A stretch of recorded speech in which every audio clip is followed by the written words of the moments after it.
இது வந்து ஒரு சித்த வேதம்ன்ற ஒரு புத்தகத்தை எடுத்து அதில் இருக்கக்கூடிய விஷயங்களை நம்ம ஏன் சொல்லிட்டு வரோம் அப்படின்னு கேட்டா, ஆரம்ப காலங்கள்ல சிவபுராணம், விஷ்ணு புராணம், கந்த புராணம் அந்த மாதிரி ஏகப்பட்ட புராணங்கள் இருந்தது, இதிகாசங்கள் இருந்தது. பெரிய பெரிய நூல்கள் எல்லாம் இருந்தது. ஓலைச்சுவடிகள்லாம் இருந்தது. அப்ப வந்து மக்களுக்கு ஞானம் எப்படி போய் சேர்ந்தது அப்படின்னா, பக்தியா போய் சேர்ந்தது. அப்புறம் யோகமா போய் சேர்ந்தது. அப்புறம் ஞானமா போய் சேர்ந்தது. ஏன் அப்படின்னா, அப்ப நல்ல காத்து இருந்தது, நல்ல உணவுகள் இருந்தது, நல்ல இயற்கை வளம் இருந்தது. எல்லாமே நல்லா இருக்கும்போது, அவங்க எவ்வளவு பொறுமையா வேணாலும் படிக்கவும், கேட்கவும், அதன் பிரகாரம் இயங்கவும் அவங்களுக்கு அன்னைக்கு அவகாசம் இருந்தது. ஆனா இன்றைய காலகட்டங்கள்ல அந்த அவகாசம் மக்களுக்கு கிடையாது. ஏன் கிடையாதுன்னா, இன்னைக்கு நல்ல உணவு கிடைக்குதான்னு பார்த்தாவே, நல்ல உணவு கிடைக்குதா? ஆனா, எத்தனையோ மிகப்பெரிய ஹோட்டலெல்லாம் வந்துருச்சு. ஆனாலும் நீ போய் சாப்பிட்டீன்னா, அதுல அந்த சுவை இருக்கிறது இல்ல. ஆரம்ப காலங்கள்ல ஒரு ரோட்டு கடையில சாப்பிடுற சுவை கூட இன்னைக்கு பெரிய ஹோட்டல்கள்ல சாப்பிடுற இடங்கள்ல இல்ல.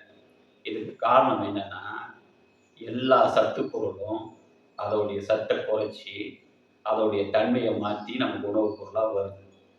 இப்ப வாழ்வதே ரொம்ப அவசர காலகட்டத்துல இருக்கும்போது, இதுல எங்க நமக்கு பக்தி சொல்லி, அதன் மூலியமா யோகம் சொல்லி, அதன் மூலியமா ஞானத்த சொல்லி, அதற்கப்புறம் ஜீவன காப்பாத்தி இவங்க வெளிய வராங்க. அப்ப என்ன பண்றாங்க? மகான்கள் எல்லாம் சிந்திச்சு, காலத்துக்கு ஏற்ப ஞானம் சொல்லணும்னு சொல்லி, ஒரு மகான அனுப்புறாங்க. அந்த மகான் தான் சுவாமி சிவானந்த பரமஹம்சர். இப்ப அவர் வந்து என்ன சொல்றாருன்னா, ஆதி காலங்கள்ல சொன்னது அத்தனையும் உண்மைதான். ஆனா அதுக்கு ஒரு மூடு பொருளும் வச்சாங்க. அதை நீ ஆராய்ச்சி பண்ணி உள்ள வந்ததும் உண்மைதான். ஆனா இன்றைக்கு அந்த ஆராய்ச்சிலாம் உன்னால பண்ண முடியாது.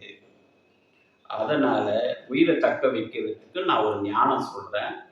அந்த ஞானத்தை கேட்டுக்க. இதுல சிவபெருமானோ, விஷ்ணுவோ, பராசக்தியோ இவங்களெல்லாம் நீ கூப்பிட்டு வந்தீன்னா, ரொம்ப காலம் புடிச்சிடும். அதனால உயிரை மட்டும் புடி. உயிர் இருந்தா போதும். நீ எப்ப வேணாலும் ஞானத்தை கத்துக்கலாம். உயிரை விட்டுட்டீங்கன்னா, நீ ஞானமும் கத்துக்க முடியாது, யோகமும் கத்துக்க முடியாது, எதுவுமே கத்துக்க முடியாது. அதனால உயிரை தக்க வைப்பது தான் ஞானம்னு சொல்றேன். அதனால உயிரை தக்க வைக்கிறதுக்கு நமக்கு ஜீவன் வேணும்.